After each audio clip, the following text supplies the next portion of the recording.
শেখ হাসিনাকে বাংলাদেশের গদি থেকে উৎখাত করা হয়েছে ১ বছর আগে। মোহাম্মদ ইউনূসের অন্তর্বর্তী সরকার এসে নিষিদ্ধ করেছে হাসিনার দল আওয়ামী লীগকে। ছাত্রলীগও নিষিদ্ধ বাংলাদেশে। এবার ইউনূস সরকারের দাবি, বাংলাদেশে নিষিদ্ধ হওয়া এই দল নাকি ভারতে কার্যালয় খুলেছে। এ নিয়ে বুধবার ইউনূস সরকার বিবৃতি দিতেই পাল্টা জবাব দিল ভারত সরকারও। বাংলাদেশের এই ভুয়ো দাবি উড়িয়ে দেওয়া হয়েছে। বাংলাদেশের ইউনূস সরকারের দাবি, নিষিদ্ধ আওয়ামী লীগ ভারতের নয়াদিল্লি ও কলকাতায় কার্যালয় খুলেছে। একাধিক আওয়ামী লীগ নেতাই বর্তমানে ভারতে রয়েছেন এবং এখান থেকে বাংলাদেশ বিরোধী কার্যকলাপ চালাচ্ছে। গত ২১ জুলাই তারা সভাও করেছেন। এতে ভারত বাংলাদেশের দ্বিপাক্ষিক পারস্পরিক সম্পর্ক প্রভাবিত হতে পারে। বাংলাদেশের এই বিবৃতি পেয়েই ভারত সরকারও জবাব দিয়েছে।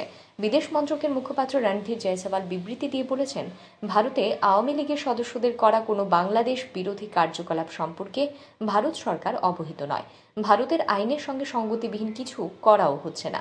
ভারতের মাটি থেকে অন্য কোনো রাষ্ট্রের বিরুদ্ধে রাজনৈতিক কার্যকলাপ ভারত সরকার অনুমোদন করে না। বাংলাদেশের অন্তর্বর্তী সরকার যে বিবৃতি দিয়েছে তা ভুল জায়গায় পাঠানো হয়েছে। একই সঙ্গে বাংলাদেশের দ্রুত স্বাধীন ও স্বচ্ছ নির্বাচনের আশাও প্রকাশ করেছে ভারত সরকার। ব্যুরো রিপোর্ট, আর ই নিউজ।